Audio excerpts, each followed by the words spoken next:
जय जगन्नाथ दर्शक बंधु 3000 टंका भत्ता मध्यबाबू पेंशन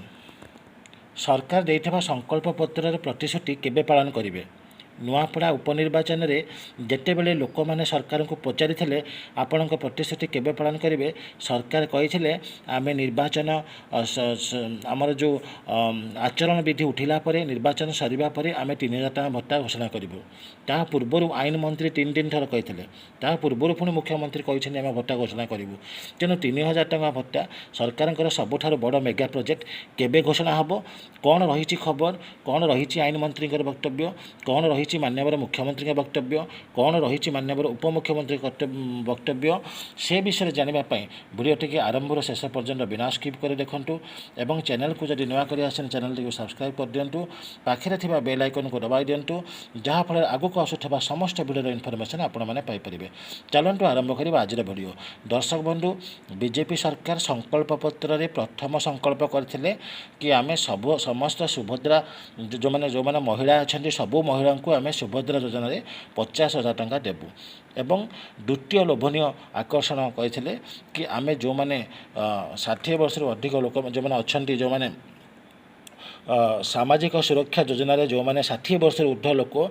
जो मैंने भत्ता पाँच सबू भत्ता हिताधिकारी को आम जो सामाजिक सुरक्षा मधुबाबू पेंशन पाँच मधुबाबू पेंशन योजना आम समस्त को 3000 टଙ୍କା भत्ता प्रदान करूँ आम सरकार को आसवा मात्रे। किंतु सरकार को आसला परे सरकार लोक मानकर भावना सहित खेल खेली कौन कर 80 वर्ष ऊर्ध लोक मानू 3500 टଙ୍କା देकरी 60 वर्ष अधिक लोक मानू वंचित कर जहाँफल सारा राज्य में पंचायत स्तर आरंभ करी जिला स्तर पर्यंत एवं ब्लॉक स्तर पर्यंत राज्य स्तर में लोक मैंने आंदोलन करने को बाहरी पड़ते एवं जितेबाला आंदोलन जारी रहा सारा राज्य में आंदोलन जारी रहा विरोधी दल गाँ गाँ बुली सरकार विरुद्ध में नारा देले कि सरकार देइथबा प्रतिश्रुति केबे पालन करेंगे। सरकार होछने मिथ्यावादी सरकार कही गोटे कथा कि सरकार को आसवा पर करुँच गोटे कथा एणु लोक मध्य एभली भाव में लोक जागरण करेंगे लोक मैंने समस्त आंदोलन में मातिले एवं विरोधी दल जो आम बीजेडी मुख्य विरोधी दल से लोक सहित मिसी सरकार विरुद्ध नारा देते जहाँफल जितेबाला चारिआडू संग्राम जारी रहा आंदोलन जारी रहा विरोधी दल विधानसभा घेरिले सेतेबेले सरकार तरफ मान्यवर आईन मंत्री मान्यवर पूर्त विभाग मंत्री मान्यवर अबकारी विभाग मंत्री अन्य विभाग मंत्री हुई प्रथम थर कटक बुद्धिजीवी सम्मेलन में कहते कि आम चलित आर्थिक वर्षर शेष सुधा आम 3000 टଙ୍କା भत्ता खूब शीघ्र देदेबू। 80 वर्ष ऊर्ध लोक मानू आम 3500 टଙ୍କା देचु आ 60 वर्ष 80 वर्ष लोक मानू चलित आर्थिक वर्षर शेष सुधा एक बजेट उपस्थापन करी से बजेट रे आम 60 वर्ष अधिक लोक मानू आम 3000 टଙ୍କା भत्ता देदेबू। एक कथा मान्यवर आईन मंत्री थरे नुह 3 थर कहते प्रथम कटक कहले बुद्धिजीवी सम्मेलन में कहले द्वितीय बालुगाँव एक मीटिंग अनुष्ठित होता है कहते तृतीय भुवनेश्वर एक मीटिंग अनुष्ठित होता है कहते चतुर्थ जितेबले मान्यवर आईन मंत्री 3 थर भत्ता विषय आलोचना करते सेप्टेम्बर 22 तारिख सेप्टेम्बर 22 2025 जितेबले निशामुक्ति आंदोलन पर सारा राज्य में एक माराथन गणदौड़ अनुष्ठित होता सेतेबेले मान्यवर मुख्यमंत्री रास्ता कड़े चा पीले छुआंक सह मजा कले समस्त 3000 टଙ୍କା भत्ता हेब बोली मुख्यमंत्री कहते कलिंग स्टाडियम मुख्यमंत्री मोहन माझी साधारण लोकों सहित दौड़ी पर मुख्यमंत्री मे फेयर होटेल निकटस्थ अर्जुन चा दुकान अटकी सेठारे जड़े महिला समस्या बुझा बेले से भत्ता टंका बढ़ाइबा को मुख्यमंत्री को अनुरोध करते मुख्यमंत्री कथा शुणा सहित 60 वर्ष अधिक वयस्क लोक दिव्यांग खूब शीघ्र 3000 लेखाएं भत्ता प्रदान करते यह हूँ सेप्टेम्बर 22 2025 खबर कागजर न्यूज। यह है आपंकर मान्यवर आईन मंत्री जो बुद्धिजीवी सम्मेलन में कहते कि 3000 टଙ୍କା भत्ता आम चलित आर्थिक वर्ष शेष सुधा देदेबू जहाँ ये हूँ आपंकर खबर। किंतु यापर भी मान्यवर आईन मंत्री जो भिडियोटी आप यूट्यूब आप पाइपर मुख्यमंत्री भिडियोटी यूट्यूब पाइपर जो थे मुख्यमंत्री स्पष्ट भाव में कहते कि आम आउ अल्प दिन मध्य 3000 टଙ୍କା भत्ता देदेबू। या भितर नुआपड़ा उपनिर्वाचन चली जाइए नुआपड़ा उपनिर्वाचन लोक पाखे पहुँची विरोधी दल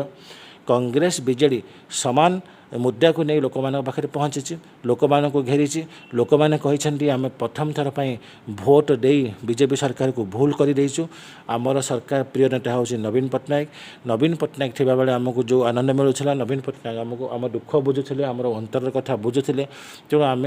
निश्चित भाव में नवीन बाबू को भोट देबू कहीं ना लोक मैंने एभली ढोकाबाज सरकार को प्रथम थर पर देखिले जी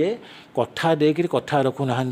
नवीन सरकार थिबा समय केवल समस्त को सामान भाव में देखुले जदि 100 टंका बढ़ाऊे समस्त को सामान भाव में दौले किंतु वर्तमान सरकार एक पातर अंतर नीति करदे 80 वर्ष ऊर्ध लोक मानक 3500 टका देदेले बाकी 60 वर्ष 80 वर्ष लोक मानक 1000 टका देले तेणु एम मन दुख है जो मैंने 1000 टका पाँच से मन दुख है से मैंने निज बयस को 60 वर्ष 80 वर्ष भोट कार्ड बयस जालियाती कर जाल सर्टिफिकेट दे भोट कार्ड बयस बढ़ाई पुनर्बार नुआ भत्ता आवेदन कले जहाँफल 80 वर्ष बयस हिसाब से 3500 टका पाइबे जो सरकार जानिले अनेक लोक ये भाव में जालिका सर्टिफिकेट देकी आप्लाय कर सरकार सबू जिलापाल मान निर्देश देले कि जो मैंने ये जाली सर्टिफिकेट देकी निज बयस को परिवर्तन कर भत्ता बढ़ाऊँ से भत्ता को नाकच करा जाऊ एवं सेमानक विरुद्ध दृढ़ कार्यानुष्ठान